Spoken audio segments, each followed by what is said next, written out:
love now and Did you fall in love last night? I love her. Love was stronger than anything you can For the love. love. And I love you more than anything. There's still love. Love. From the New York Times, I'm Anna Martin. This is Modern Love. And today, we're celebrating Mother's Day with author and mother, Isabel Allende. Allende is an icon of literature, and it all started with a novel that many of you probably read in lit class, and I highly recommend you revisit, The House of the Spirits. It's a masterpiece of magical realism, and it's just been adapted into a new TV show. The House of the Spirits is about 3 generations of a family, and really the women in that family. These women are complicated and conflicted and full of desire, and they're powerful, or as much as they can be, in a world dominated by men. This is a story about mothers and about daughters and what gets passed on between them. The relationship between Allende and her own mother was built through writing letters, over 24,000 of them. They wrote to each other every day for over 30 years, and they got to know each other in ways mothers and daughters usually don't.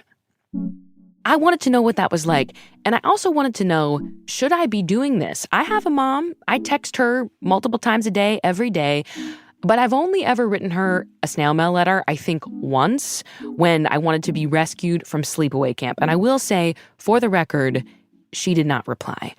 I love you, Mom. So, for Mother's Day, here's my conversation with Isabel Allende. Isabel Allende, welcome to Modern Love. Thank you so much, Anna. It's wonderful to be here. Isabel, I know that writing letters has been a through line throughout your life. Your first novel, The House of the Spirits, began as a letter to your grandfather as he was dying. What did you want to say to him in that letter? I wanted to say that he could go in peace, that I remembered everything. Everything he had ever told me, I remembered him, his life. We were really close. I grew up in his house. So I would write to him often when I was living in Venezuela. But this letter I knew somehow that he would never be able to read because the snail mail was very slow then. And it was not about him, really. It was about me saying goodbye. And I wanted just to tell him I remembered all the characters in my family, the crazy, lunatic relatives. Yeah, the stories of my grandmother, who was a legend. My grandmother supposedly was a clairvoyant, and she spent her short life experimenting with the paranormal. So there would be seances every week to call the spirits and the souls of the dead. It was she and 3 sisters, the Mora sisters. And so I grew up with this. And I wanted to tell my grandfather that no matter how long we hadn't seen each other and we hadn't talked, I remembered everything. People who have read The House of the Spirits will recognize so much of what you're saying in the clairvoyant Clara, in the Mora sisters, in the supernatural.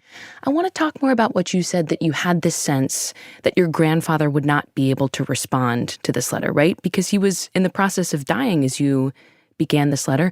So this letter, you're saying you wanted him to know you remembered, but was it also for you? Yes. First, let me tell you that the book is fiction. Yes.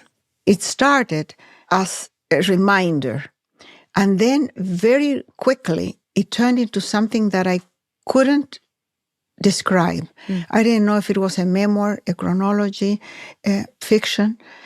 I just kept on writing, and I said, well, it doesn't matter what it is. I just need to put it down. It was like dictated in a way from the beyond, probably by my grandmother. Now the question, why?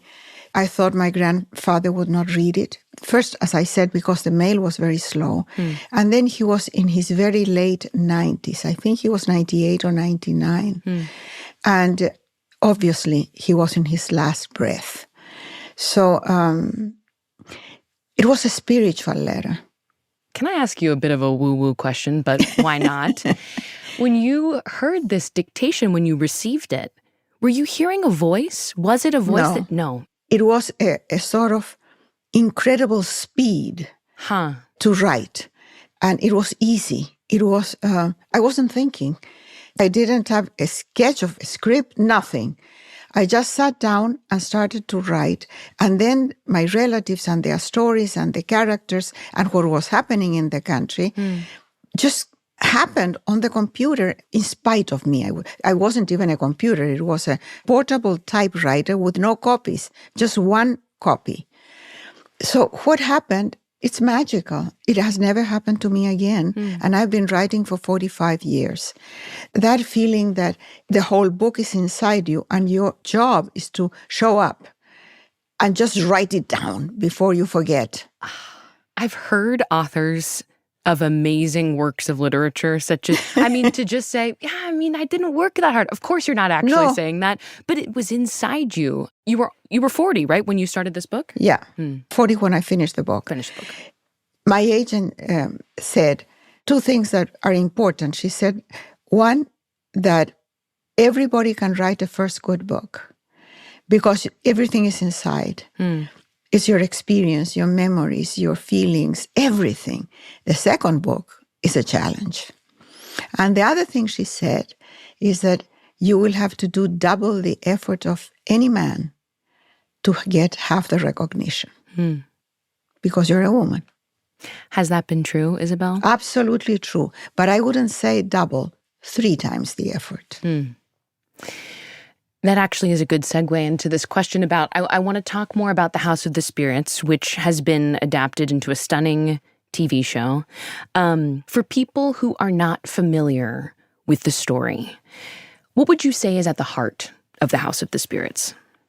It's a story of 3 generations of mostly women. The main character is a man. He is the backbone of the whole book from the first page to the last. But the story is told by the women.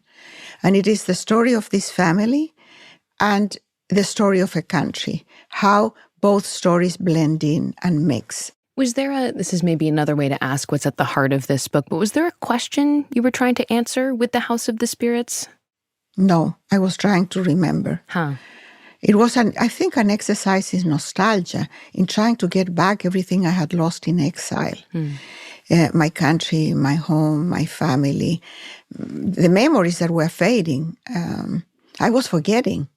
And I felt very displaced, disconnected, uprooted.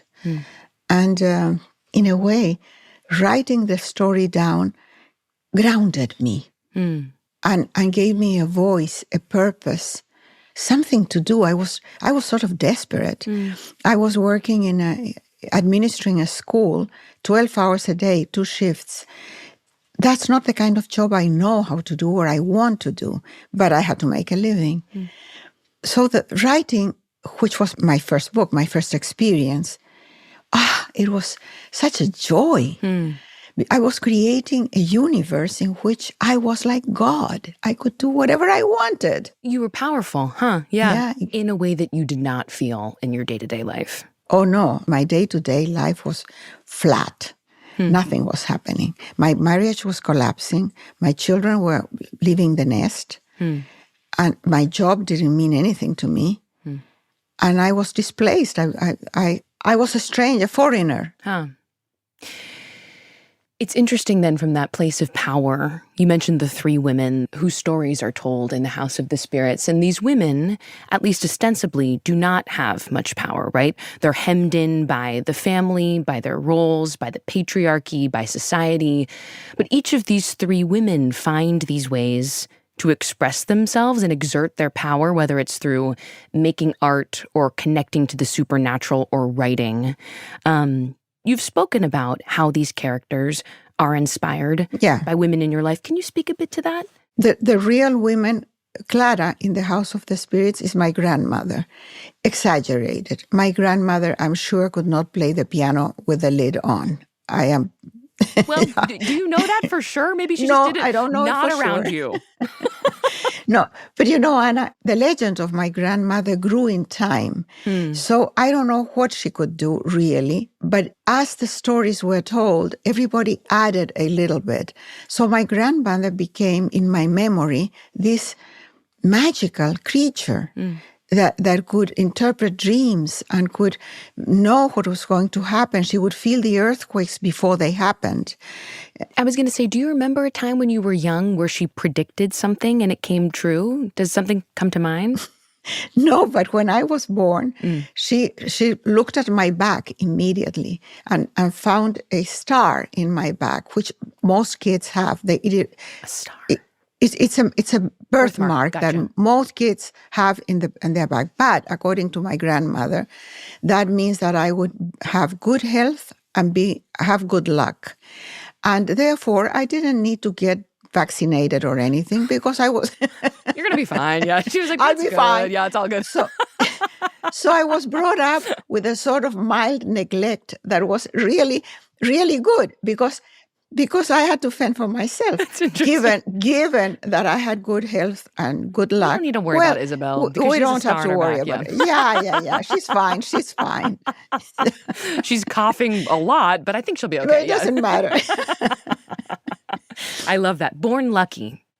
Talk more about your grandmother and how she's infused into this book, and also your mother, who you've spoken about appearing in this story as well. So Blanca is my mother. And I created a character that was similar to my mother in personality, not the same life. Sure. But like my mother, Blanca lives a passion that changes her life. She falls in love, and she falls in love with the wrong man. Now, in other circumstances, my mother married my father, who was the wrong man, by the way, and my father left before I was even 3 years old and left my mother with 2 toddlers and pregnant. Later, my mother fell in love with a married man who had 4 children. This is in a country with no divorce, in a Catholic, conservative, patriarchal society where they were ostracized, as you may imagine. So to make a life with my stepfather, my mother had to sacrifice a lot. One of the many things was that he was a diplomat. So she traveled constantly, which was good in a way because it kept her away from Chile, where she was criticized because of what had happened. They always blame the woman. She is the witch, and the man is just the victim, always. They blamed her for the dissolution of this marriage. Of course, of course. So my mother lived abroad most of her life, except when she was very old. And so we were separated. And that's where the letter writing started. I was 16 when I was living in Chile in the house of my grandfather, and my mother was in Turkey. So we started writing every single day. And of course, it was not a conversation. The letters would take 2 months to get there. And sometimes you would get 15 letters in a day, and sometimes nothing for weeks. I am fascinated by this relationship between you and your mom and how these daily letters, I mean, we think now in terms of sending a text, right, a day, but a daily letter and this kind of construction, deepening, I don't know what the right word is, but of your relationship with your mom, even though you weren't physically together. So I want to dig into this. You said when you were 15, 16, writing these letters, you were living apart. Tell me about Isabel, 15, 16 years old, you. What was happening in your life, in your mind? I was finishing high school, living with my grandfather in a very strict, severe environment. So I didn't go out much or anything. I did get a boyfriend just by miracle. And well, you were lucky because you had the star, so maybe that factored into it. So I lucked out, and I got a boyfriend. But life was hard, and I was lonely and insecure, and I had no self-esteem. I was angry at authority, at patriarchy, at how unfair the world was. I was constantly angry, and later that anger turned into a cause that has been the cause of all my life, feminism. But it didn't have a name at the time. Feminism, no one had heard that word. It was like contraception. No one had heard that word either. So that's how I grew up. It was a long time ago. With this anger inside you. And your mom, I will speak for myself. When I was 15, 16, this is the time where I simultaneously hated my mom more than ever and also needed her more than ever. Like, she was such a central figure in my life. And your mom, as you've said, was very far from you. She was in Turkey. She was living abroad. So you start writing these letters. Do you remember how that processed? Did she send a first letter? Did you? How did it begin? Probably she sent the first letter because she would know where to write to me, to That's her true. father's house. Yeah. Yeah. But my anger was never against her because she was far away. If we had lived close by, like most families do, probably I would targeted her with all my resentment and my anger and my frustration and my insecurity. But she wasn't there. Huh. So it all turned inside. I was just boiling inside. I couldn't turn it against my grandfather because he would have not accepted any tantrum of any kind. That was unacceptable then. Sure. You did not talk back to your parents. If you were frustrated, you didn't scream at your father. You just swallow it somehow. But the fact that my mom wasn't there made it much easier. My mom and I were very different people. And I think that we were so close because of the letters and because we were not living close by. There was no time for pettiness, for little things, no. It was just the essential. But one thing that is interesting, Anna, is that in a way, I think that letter writing, although I didn't know it at the time, made me a writer. I lived the day paying attention to what was happening so that I would have something to tell my mother in the letter in the evening.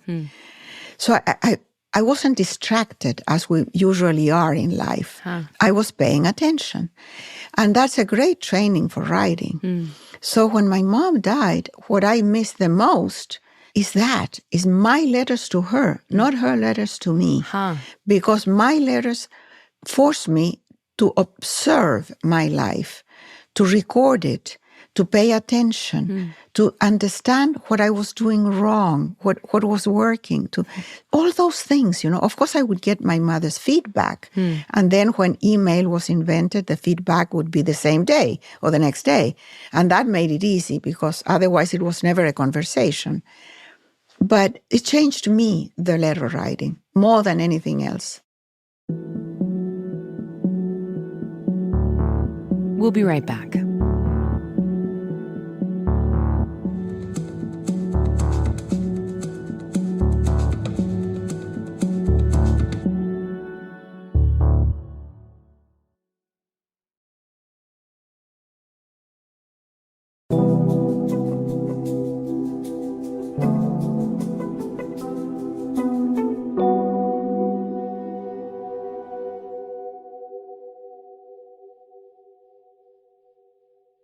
Can I ask, in those earlier letters, what were you paying attention to? Was it like, I had the best croissant for lunch? Or what were you telling your mom? What details would you share with her? Things that I was reading, for example. So I would tell her what I was reading, what I was studying. I would tell about my relatives, my grandfather, conversations I had overheard, stories that I have been told by my grandfather often. I would tell her about my day, but not like a journal. It was never a list of activities. It was never I had a croissant. That would be really a stupid letter, yeah. No, but because today that's what people do in FaceTime. Yes. Who cares if you had a hamburger? For God's sake, who cares? Okay, wait, can we just sidebar and say I completely agree with you. And all love to I have sisters and friends who will call me and tell me these really little details, and it's cool to me for like a minute. And then it's like, let's talk about some real stuff, right? Yeah, that's small talk. Why waste another person's time with your hamburger? I think that's very disrespectful. This is so interesting because I think this is, so tell me, instead of the hamburger of it all, or the croissant of it all, or whatever I would tell her about the place where I got the croissant. Who were there? What kind of people was there? Who was the guy who served me, or the woman who served me the croissant? Yes, yeah. So it would be about people and about relationships and mood. And that's what I would do with my mom. Yeah, tell her about the circumstances of life, the relationships. So let me give you an example, Anna. I divorced my second husband in 2015, and we had been together for 28 years. So recently, I decided to write a memoir about the end of love, a time alone, and the beginning of a new love at a very old age. So I didn't remember much why my marriage ended, because we were really good friends. So, and nothing happened. We never slammed the door. I was never unfaithful. So why? And then I went to my mother's letters, day by day, with the emotion of the day, with the circumstances of the day. And so I could relive what I had forgotten. Or I remembered in a different way. It never happened that way. It happened in another way. But I turned it around in my memory to be able to live with it. How many years did you two write letters to each other every single day? I started collecting them in 1987. And my son has calculated, when we digitized the whole thing, that we have around 24,000 letters. But that's from both of us. It's not just one person. Well, then it's not that impressive, if it's from... No, it's not that much. Yeah. And but the letters before, I never collected them. And also, I left my country with nothing. Yeah. So if there was a bunch of letters, they were lost in the shuffle. And in Venezuela, I wrote very little, because in Venezuela is the only time that we have lived in the same city. So the letters weren't necessary.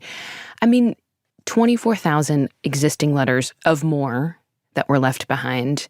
It's a remarkable number. You've shared with me the types of things you would write to your mother, and I'm curious, what would she write to you? What was she sharing? First of all, she belongs to a generation that learned to write, because communication was written. If you invited someone for dinner, you didn't pick up a phone. There was no phone, probably. You sent a card, an invitation. It had to be written with perfect calligraphy in a beautiful piece of paper. It had to be beautifully said. You couldn't have a spelling mistake. A spelling mistake was like that bad manners, It would be like farting in public. Awful. So, yeah. So my mother's letters, for example, 6 pages with not one correction, in blue ink, and beautiful handwriting, until she couldn't handwrite anymore because she was 98. And so she typed. She learned to use the computer and to email. And so the later letters are all typed. But before, they were all handwritten. And so what would she tell me? She would tell me everything from kitchen recipes that she was experimenting with to a fight that she had with my stepfather. Many letters are incredibly confidential, because the things that she says about other people are horrible. Okay. Horrible. And even about my brothers. Oh my God. She and I could say to each other anything. We talked about sex, about money. You talked about sex? This was a question I had explicitly? Yes, we did. My mother was very funny. She would be 95 and have erotic dreams. So she would tell me the dream in the letter. Yes. It was always very funny. Were you, okay, I'm loving this. Was there ever a thing where you were like, Mom, that's a little TMI? Or were you like, tell me more about the erotic? No. None of it. But I would not. So I would not tell her about my sex life with my husband. No. But she would, no problem. That is rare, right? At least in my... Especially in that generation. Well, this is what I was going to say. Like, that door was open between you, but that's not necessarily the norm between mothers and daughters, certainly at that time. What was it about the method of communication, it sounds like, that allowed for such an open and intimate channel between you two? I think she established that relationship of being, since I was very little. She called me mommy. So I was her mommy. And so she was very clingy and dependent. And so I had the role of the grown-up most of the time. And she was very ironic. And as I said, she could be very funny and also very melodramatic. Very melodramatic. Everything was I'm like liking a the sound of tragedy. her. She's like having sex dreams at 95. She's like kind of a drama queen. She says really Yeah. mean stuff about sex. I mean, she sounds like a hoot to talk to. Yeah. So your mom opened up this like really intimate channel because she didn't have anyone else to share this stuff with? Was that your impression? Well, because the first few years when I was little, she didn't have a husband. She was in love with the wrong man who wasn't in Chile. He was a diplomat, so he was away. And so she was, as I said, rejected, ostracized, living with her father, economically dependent. So she was poor. We lived in the house of my grandfather, and we never lacked food or shoes for school. But my mother didn't have any pocket money. She wasn't independent, yeah. No, so if she wanted to buy ice cream for us, she didn't have the money for ice cream. While at the same time, there would be a car. The contrast between the men in the family who had a salary, who had the keys of their house, who had a car, who didn't have to explain where they went or when were they coming back. And my mother I didn't want to be like my mother in that sense. I wanted to be like the men in the family who had this independence that I craved for. So my mother was, as I said, dependent, poor, beautiful. She was gorgeous and always sick. Sick because she needed attention, not because she had ailments. She was not really sick. But if she had a cold, it would turn into pneumonia. If she had a stomachache, it would be diverticulitis. So everything became more because it was the only way she would get any attention. So this went on for years. She was craving care, craving attention. Attention, care, love, respect, money, everything. And so as a kid, you fulfilled that need for her. And maybe what you're saying, although let me know if I'm wrong, is the openness in these letters was sort of, was a way of her receiving care and attention from you because she's sharing so much and you're receiving it. Is that what you're saying? No, because that was when I was little. Later, I don't know. It's a strange question, Anna, because what did she want from me? She just wanted a confidant. And the trust that we had was absolute. There was nothing that she would tell me that would turn against her, ever. And vice versa. I could tell her anything. I always felt in my life that I could take risks, stupid risks, because I had someone to fall back to, someone and some place where I could fall back to and be safe, my mother's love. She could not protect me or give me anything, material, but she gave me all the support. And as I said before, we could not be more different. For many years, she could not understand that I was a feminist. She would say, look, you can do anything you want, but discreetly. Do it discreetly. You don't have to make so much noise. And I said, Mother, feminism is about noise. What are you talking about? I mean, but that's so that too was present in your letters and your communication. All the time. And it doesn't sound, there must have been disagreements in the letters as well. It doesn't sound like you would always. Do you remember a fight? Because having a fight over snail mail is very interesting to me because unlike a fight over the phone, it's like, well, this 2 weeks go by. Well, that. I'm curious if you remember any kind of like conflict or friction that you had when you were writing these letters. No, when we were together. Oh, tell me about that. I'm curious about that. When we were together, we would have sometimes moments when she was very sensitive and everything was about her. So let's say that she has to go to the hairdresser and she will say, yeah, it has to rain today when I have to go. So the weather also.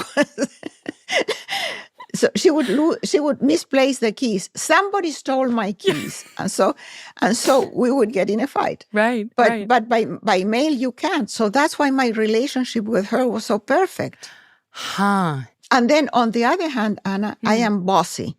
Oh. I am terribly bossy. I'm opinionated. I have strong ideas. I am not tolerant with stupid people. I have a lot of problems. I am really a bitch. So my mother seldom got to see that, but she resented that I was bossy, for example, when we were together. The way you say I'm a bitch is I'm sort of like, I want to be that kind of bitch, because it just, there's a... No, you don't. Yes, I do, don't. kind of. I kind of do. Anna, ask my husband. You Okay. don't. We'll get him on the line at the end of this. No, I mean, what you're articulating is something really interesting, which is like, if you had lived in the same place with your mother, you wouldn't have had this kind of relationship. It was the distance and this ability to sort of mediate and grow your relationship through writing and through letters that allowed for this kind of supreme trust. I mean, the distance made the relationship what it was, which is counterintuitive when you think about it, but it seems like that was the case. There's another point. Not now with email so much, but before, when I wrote by hand or I typed, you couldn't correct. So you had to think the sentence before, which now is a lost art. People just say whatever. Before you had to think because you couldn't correct. And that gave you time to think what you were going to say. So if I was mad at my mom for whatever, I would not just spell it out. I had to think, how am I going to say it? And that gives space, gives you a pause. And you don't hurt the other person so easily. Now I'm like, man, I should have lived apart from my mom and written her letters. We would have had a much smoother couple years when I was just being a bitch of my own, when I was living with her, when I was a teenager. You mentioned this earlier, Isabel, but you say that after your mom, you had these decades of writing letters to each other daily, and then she passes. You know, after my mother died, she died in 2019, I kept on writing to her for some time with the idea that somehow it could reach her. The intention would reach her. A dialogue that can exist from this world to another world. Exactly. Why not? Why not?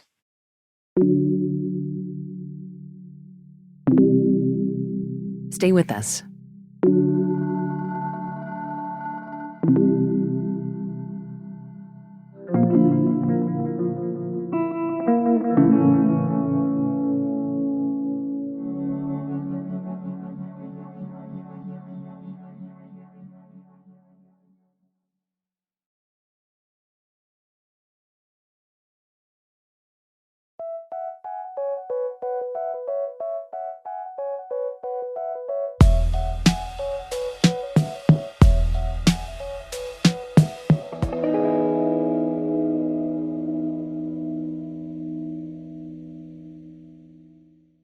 Do you remember your last letter to her?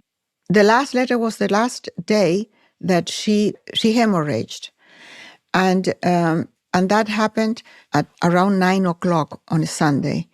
And at 7, she wrote to me. So at 7:00, 2 hours before, she had written me her letter, which was very brief. Wow. And she was complaining about my stepfather. Therefore, she was not feeling ill at all. But she said, we have lived together for 70 years. And I'm so tired, I just want to be a widow. So, which is pretty hard. It's a bit brutal, yeah. It's a bit brutal.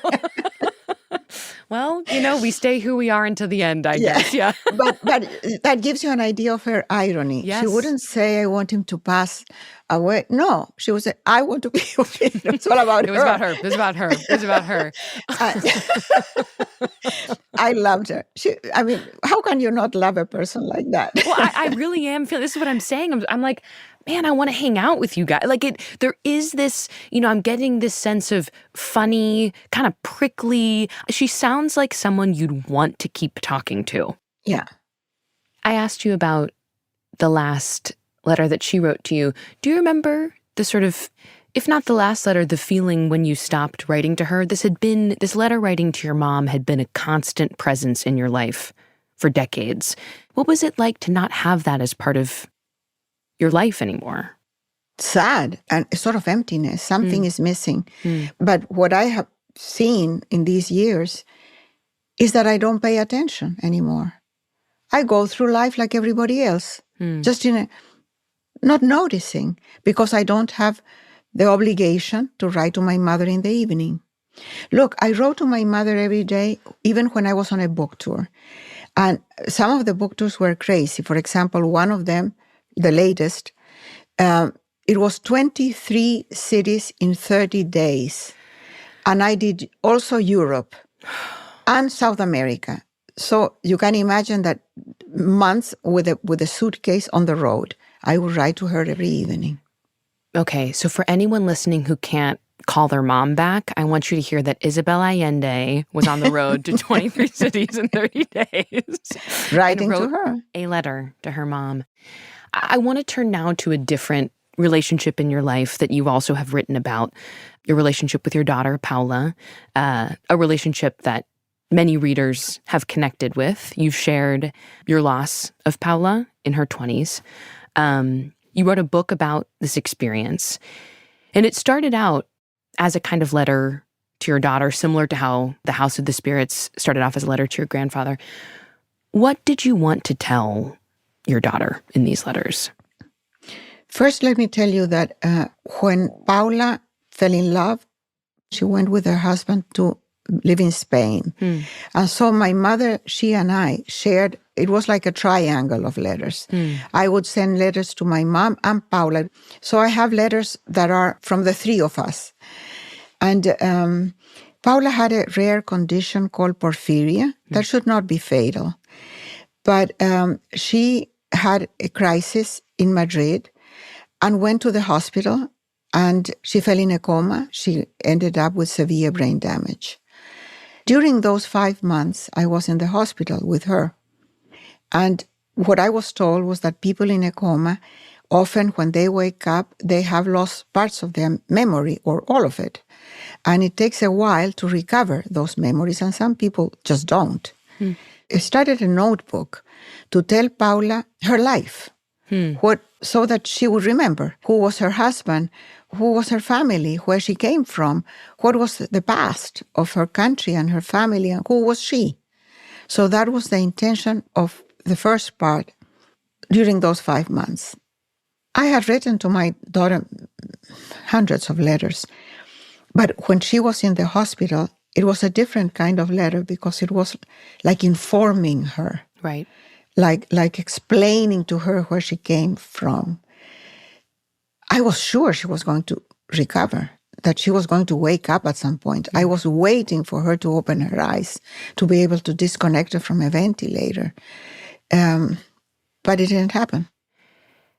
You said the beginning part of this book, when you thought that Paula was going to recover and wake up, was you reminding her of her story, which is beautiful. Which is what I did with my grandfather. Same idea. Such echoes, yeah. This sort of witness, I remember, right? And then the second part of the book, once you knew that you were going to lose her, that you'd lost her, what were you trying to do with that part of the book? I was trying to say, don't worry. You are like a newborn baby, and I am your mother. You will be safe. Nothing is going to happen to you. It's a beautiful day. Now it's the spring. All the jasmine on the deck has bloomed, and you love the smell. So I'm going to take you out to smell the jasmine, or I would say we will have to cut your hair because we can't handle your long hair anymore. That kind of stuff, you know? How did writing to her in these different ways as you're describing, how did it help you move through your grief? At the end, after Paula passed away, she died on December 6, 1992. And I start all my books on January 8th. So a month later, by January 6th or 7th, my mother came from Chile. And she said, well, what are you going to write tomorrow? I said, Mom, nothing. I just feel completely empty.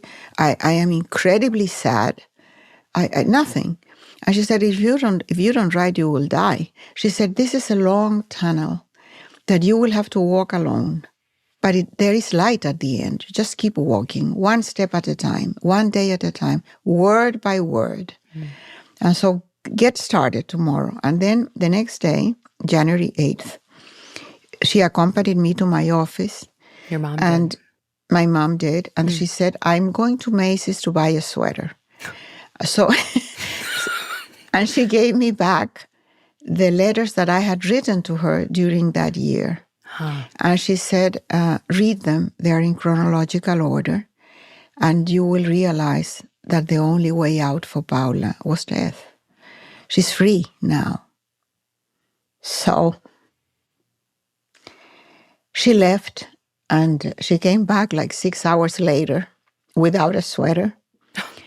And I had written several pages in that time. So writing helped me a lot. I could walk the tunnel alone because I was writing. I mean, as you're describing it, it's hitting me that you'd spent, we talked about how you sort of had to parent your mother when you were growing up, give her a lot of care. Then when Paula's in the hospital, you're consumed with being a mother to Paula. And it just strikes me that this is the moment that your mom comes and is taking care of you, as a mother to you. Yeah, absolutely. She never hesitated. When Paula fell in the coma, I called Chile. My mother took a plane the next day. You know, this, obviously throughout this conversation, I'm thinking about my own mom. We haven't written letters. Like I said, I think maybe that would have been good for us, but we haven't. Recently, she's been opening up to me a lot more about her past and past relationships and struggles she's had and regrets. And I feel so grateful to be let in to this part of her life, and also a little bit terrified because I'm getting to know her so much more fully. And it's almost like we have these conversations and I have to, I don't know what it is, like prepare myself. I don't know, because she's becoming more known and less known at the exact same time as we're having these. Because you have an idea of her, and then the idea changes when she tells you things. Yes, she does. And it to me, it's like there's almost, certainly you didn't grow up with this kind of dynamic, but to me, there's almost this kind of unwritten rule that mothers aren't supposed to really share their innermost lives with their children because, we need or we want our mothers to remain these kind of invincible figures, right? What do you think about that? Well, first, when you said regret, it reminded me that one of my mother's mantras was, the only thing that you regret in life is what you didn't buy. Well, she didn't buy that sweater from that story. She didn't buy that sweater. What you didn't buy. Wait, I love that. Yeah, and I said, Mom, you have sinned so much, and the only thing you regret is that, yes, the only thing. She's like, I still think about these shoes from years ago. Exactly. Once we saw in the Metropolitan Museum a replica of a bronze goat made by Picasso. It was a replica, but we didn't have the money to buy it. Sure. My mother, her life, remembered that we didn't have the money to buy the goat. What would we do with the goat? She's really remembering the goat. The goat forever, the goat. Listen, in her own way, she is closely observing life as well, correct? Right? Of course, like her powers. I love that. She's like, God, that... And if you tell me it's a fur coat, no, the goat. It's the goat. It's the goat. Yeah. That's so funny. I kind of wish we could go through and check the letters for a mention of a goat, because maybe it would it would come up a lot. But I mean, that what happens to you with your mom now, it never happened to me because I always knew my mom, right? Completely. So my mother there was nothing she wouldn't tell me. Do you have any advice for me as I enter into this new kind of room? Enjoy her. Enjoy it and ask questions, as many as you can, because that's what you will have afterward from her. Everything that she has given you, all the questions, the confidences, that's great. Enjoy it. I love that. Isabel Allende, thank you so much for this conversation. Thank you.